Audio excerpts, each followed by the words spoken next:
मंगल मैं मंगल चरण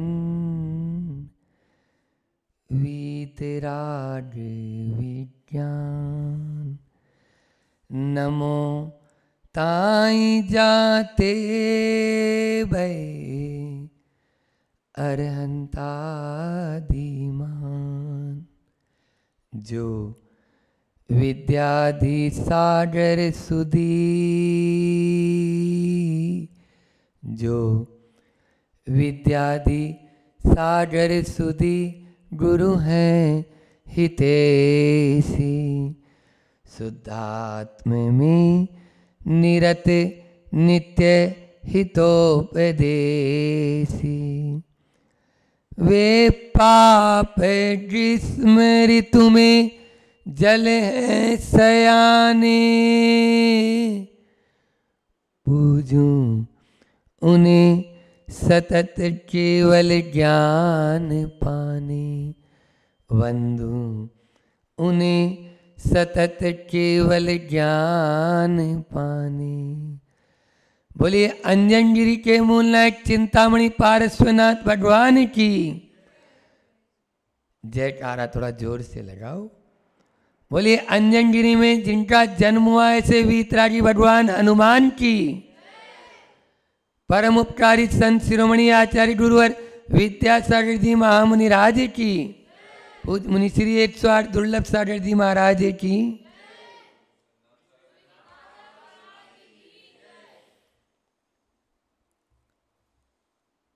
प्रभु के चरणों से जब प्रीति होती है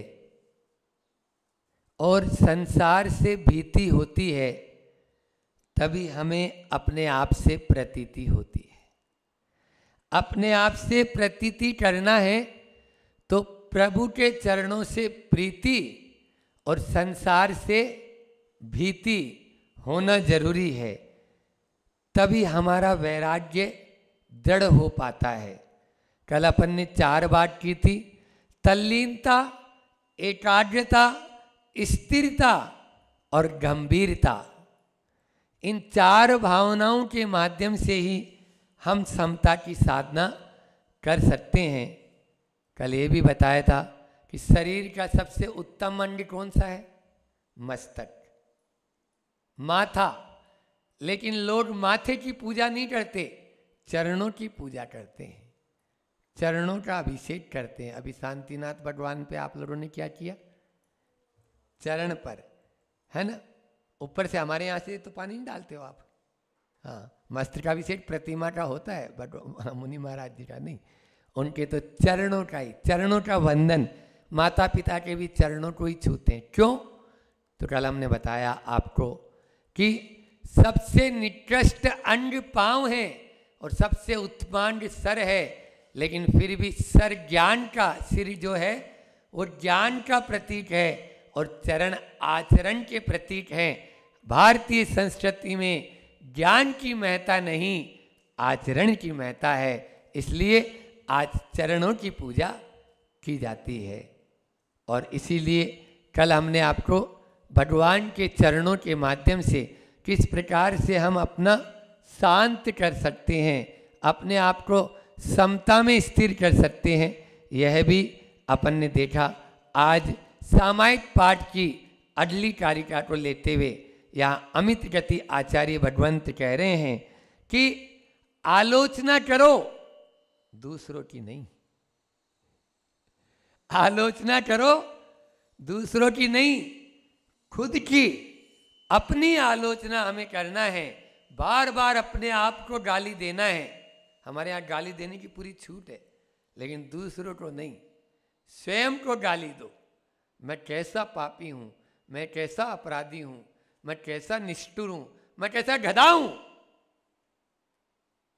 जो बार बार मुझे आचार्य भगवंत समझा रहे हैं, गुरु भगवंत समझा रहे हैं, जिनवाणी समझा रही है, लेकिन फिर भी नहीं। और अपनी आलोचना स्वयं करेंगे तभी हमारे लोचन खुलेंगे। आचार्य श्री जी ने बहुत अच्छी पंक्तियां कही है कि आलोचन से लोचन खुलते हैं, सो स्वागत है। आलोचना खुद की करें और कोई दूसरा आलोचना हमारी कर रहा है तो भी लोचन खुलते हैं। लोचन यानी आंखें। दूसरा हमारी आलोचना करता है तभी हमें पता लगता है, चटका लगता है कि ऐसा हमें नहीं करना है, यदि सही उसकी विवक्षा करेंगे तो। इसीलिए हमारे यहाँ एक पुरानी कहावत है, निंदक नियरे राखिए आंगन कुटी छवाए। बुराई करने वालों को पास में रखो। निंदक नियरे राखिए आंगन कुटी छवाए, बिन पानी साबुन बिना निर्मल करे सुभाय। स्वभाव मतलब आपका स्वभाव बिना पानी और बिना साबुन के निर्मल हो जाएगा। लेकिन हम तो उस पर गुस्सा हो जाते हैं, तुरंत ही कोई अपनी थोड़ी सी भी बुराई करे तो कैसा लगता है, और प्रशंसा करे तो हम फूले नहीं समाते। ये होता है, ये उल्टा है। आचार्य भगवंत यहाँ वही कह रहे हैं कि अपना स्वयं की निंदा गरह आलोचना करेंगे तभी हम आगे बढ़ेंगे। आप लोग पहले उच्चारण करें। उच्चारण के लिए पहले से दे दिया करो, दीपक पेपर दे दो सबको। एकेन्द्रियाद्या यदि देव देहिना प्रमादत संचरतातस्तत क्षता विभिन्ना मिलिता निपीडिता तदस्तु मिथ्या दुर्नोष्टितम तदा। बोलेंगे आप लोग भी। चौथा पांचवा चरण है। एकेन्द्रियाद्या यदि देव देहिना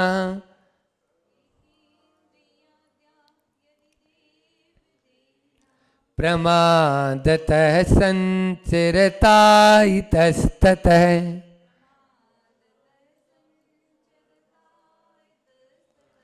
क्षता विभिन्ना मिलिता निपीडिता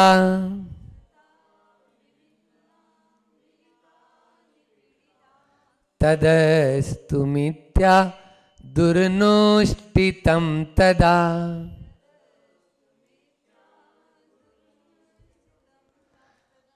हे देव, देव के आगे जो संबोधन चिन्ह लगा है उसी से ही निकलता है। हे देव, हे भगवान, हे परम ज्ञानी, हे परमेश्वर, हे आत्मज्ञानी, हे आत्म उद्धारक, ऐसे विशेषण देकर संबोधन करते हैं। तदस्तु मिथ्या दुर्नुष्टितम तदा, मेरे सभी पाप मिथ्या हुए, मेरी करनी मिथ्या हुए। क्या किया? प्रमादतः संचरता। प्रमादतः यानी होता है प्रमाद के द्वारा, संचरता यानी संचरण करने से, इधर उधर जाने से, आने से, खाने से, पीने से, सोने से, उठने से, बैठने से क्या हुआ? एकेन्द्रिय आद्या, एकेन्द्रिय आदि जीवों की, देहिन यानी देहिन कौन? हम सब जीवों की। एकेन्द्रिय आदि में सब लगा लेना। एकेन्द्रिय, द्विइंद्रिय, तीन इंद्रिय, चार इंद्रिय और पांच इंद्रिय।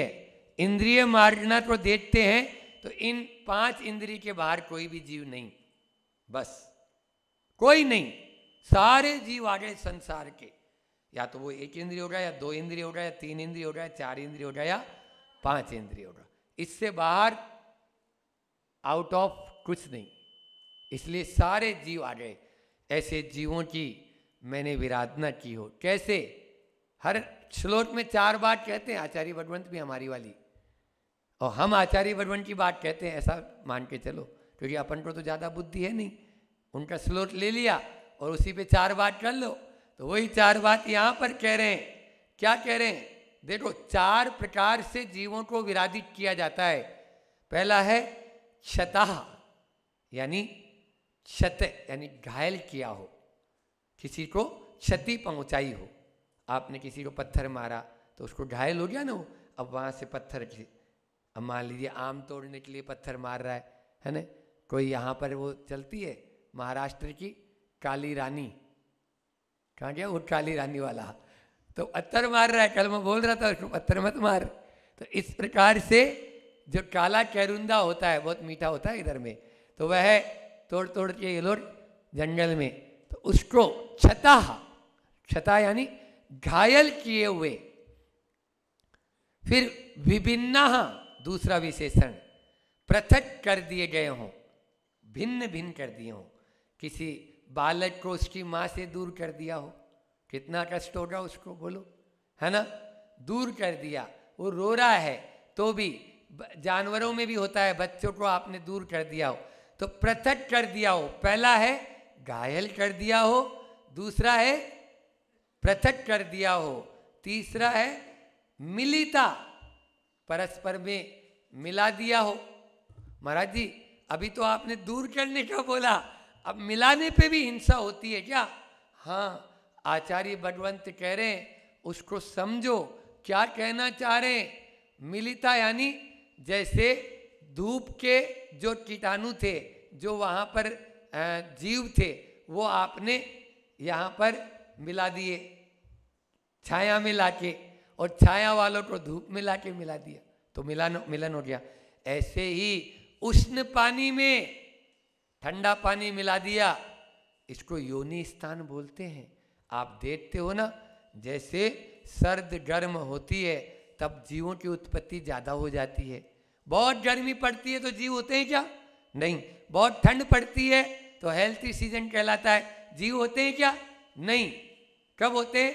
जब संधि काल होता है, जैसे शाम का समय, उस समय जीव हो जाते हैं ना। तो यहाँ पर भी वही मिलिता, मिला दिए। इस कुएं की जीवानी उस कुएं में डाल दी, ये भी मिलिता में ले लेंगे। मिला दिया आपने एक दूसरे जीवों को, एक दूसरे पानी को। तो पहला क्षता, फिर विभिन्ना, फिर मिलिता, फिर चौथा विशेषण यानी चौथा यहाँ पर बता रहे हैं वो विशेषता निपीड़िता। निपीड़िता यानी पेल दिए हों, मैंने उनको घानी में ही पेल दिया हो। ऐसा भी करते हैं आप लोग, करते नहीं करते हैं? एक इंद्रिय तो करते ही है, बस आपने मौसमी निकाली और डाली मिक्सी में और घुमा दिया, अब पेलना हो गया ना। गन्ने का रस निकालना है तो वो वनस्पति का ही है, उसको हिंसा तो हो ही रही है ना। देखो, हिंसा को हिंसा मानो, छोड़ नहीं पा रहे ये अलग बात है। अभी हम हरि का त्याग नहीं कर पा रहे हैं, ये अलग बात है, ठीक है ना, समझ रहे हो ना। लेकिन उसको हिंसा मानना तो जरूरी है ना। वह हिंसा है, एक इंद्रिय, द्विइंद्रिय, तीन इंद्रिय, चार इंद्रिय, चींटी दिख रही है, सामने सामने मार देते हैं, पाँव उस पर रख दिया, बोलो होता है या नहीं होता है? अब आजकल तो घरों में तो महाराज जी होता ही है, वो हिट हिट क्या होता है, उसकी बात हो जाती है हिट, लिया और सुर इधर उधर कर दिया पूरे। अब जितने थे वो सब स्वा, दो इंद्रिय, तीन इंद्रिय, चार इंद्रिय, पांच इंद्रिय भी, यहां तक कि आदमी भी। हो रहा है या नहीं हो रहा है? बोलो ये क्या हो रहा है?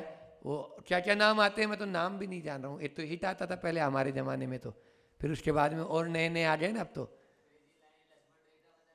हाँ, तो ये सब उन जीवों को घात करने वाले हैं, तो यहाँ पर उन जीवों से बचना है।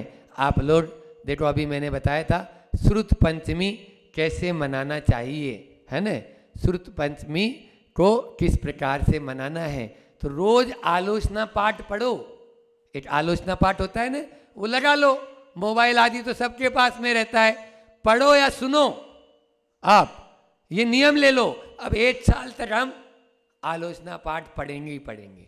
उसमें आता है, सुनिए जिन अरजे हमारी, हम दोष किए अति भारी, जिन तिन की अब निर्वृति काजा, तुम शरण लई जिन राजा। यहाँ पर भी वही बात कही हमने, एक इंद्रिय आदि जीवों को क्षत किया हो, विभिन्न किया हो, मिला घायल किया हो, पृथक किया हो, परस्पर में मिला दिया गया हो और पेल दिया हो, तो तत्समिच्छा में दुष्टम तदस्तु मिथ्या दुर्नुष्टितम तदा। 4 प्रकार की हिंसा होती है आगम में। कौन कौन सी बोलो? पहली है आरंभी हिंसा, दूसरी है उद्योगी हिंसा, तीसरी है विरोधी हिंसा और चौथी है संकल्पी हिंसा।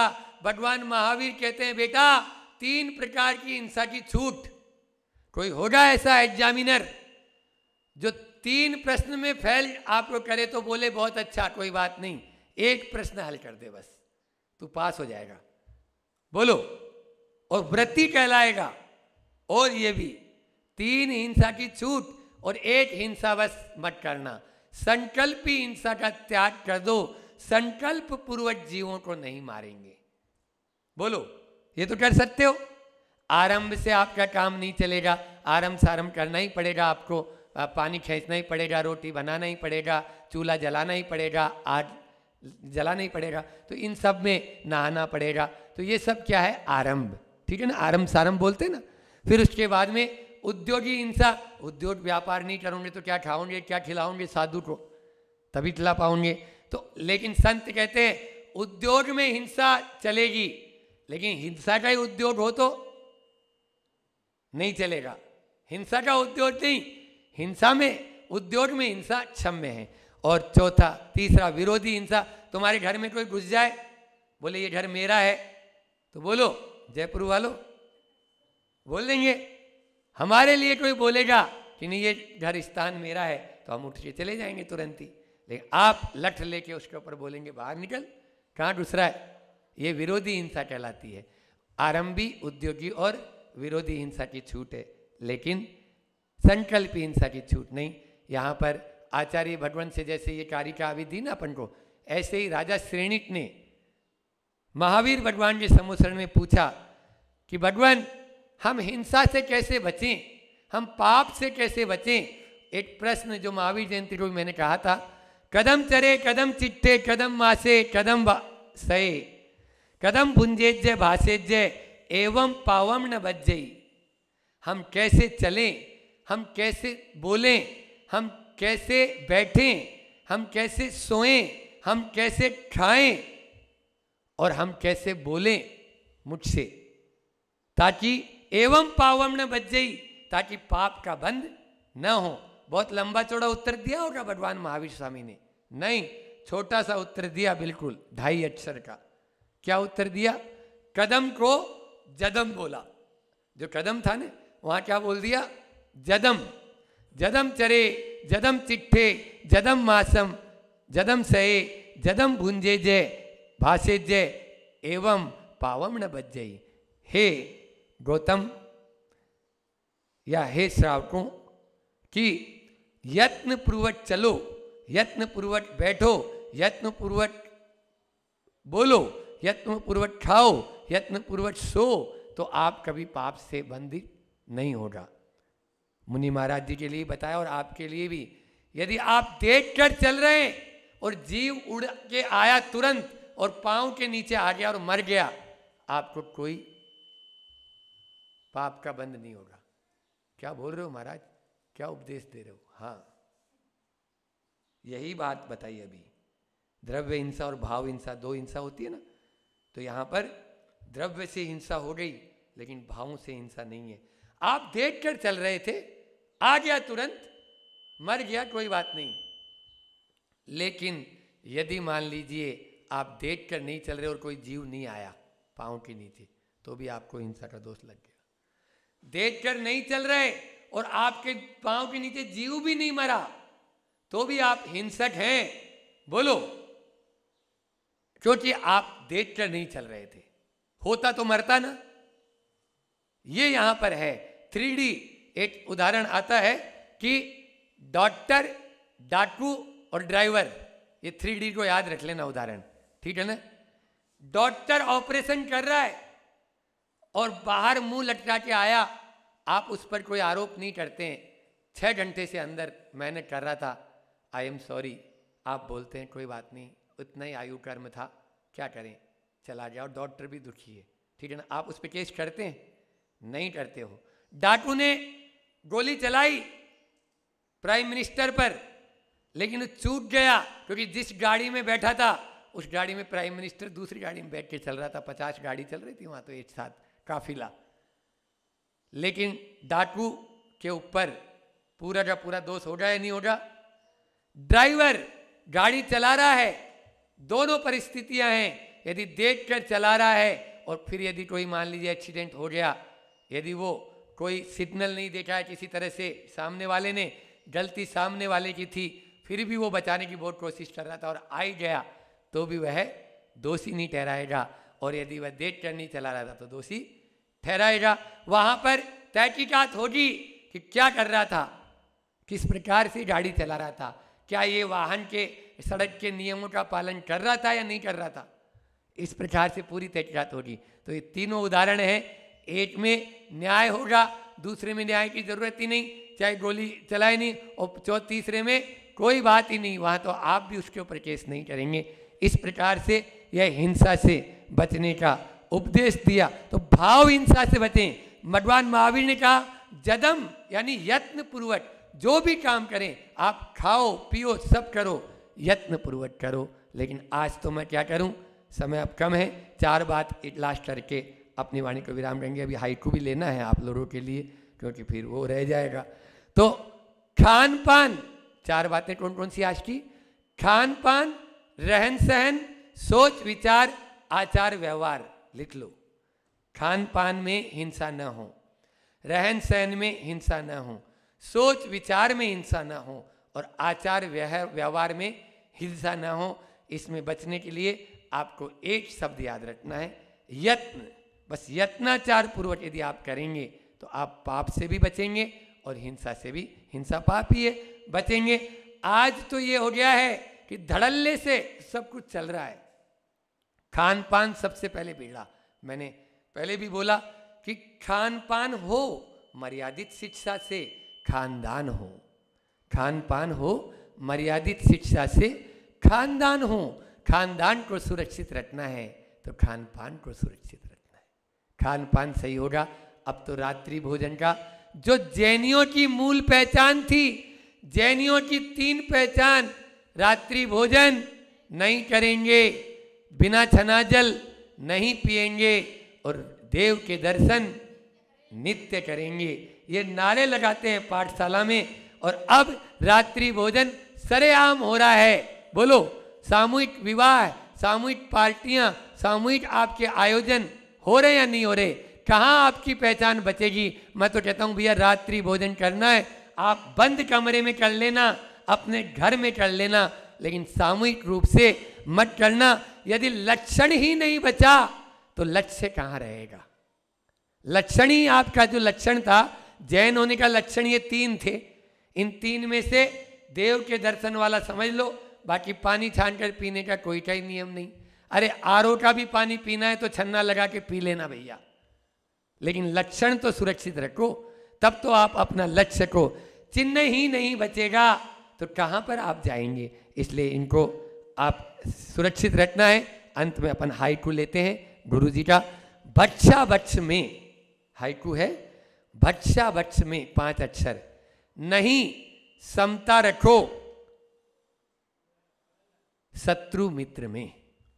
फिर से बोल रहा हूं, बच्चा बच्च में नहीं, समता रखो शत्रु मित्र में। आप लोग समता कहाँ रखते हो? महाराज हमको तो जो मिलता है वही खा लेते हैं। हम बिल्कुल समता परिणामी हैं। वहां समता मत रखो, वहां तो चेक करो अंजुलि में आने पर कि क्या दे रहा है, क्या हो रहा है, बाल तो नहीं है। आप लोगों के लिए भी तो बच्च और अबच्च में समता मत रखो। समता कहाँ रखो? समता, सामायिक पाठ चल रहा है तो समता वहां रखो जहां पर रखना है। शत्रु और मित्र में समता रखो, है ना? संयोग और वियोग में समता रखो, लाभ और हानि में समता रखो, पाने में और खोने में समता रखो, जन्म में और मरण में समता रखो।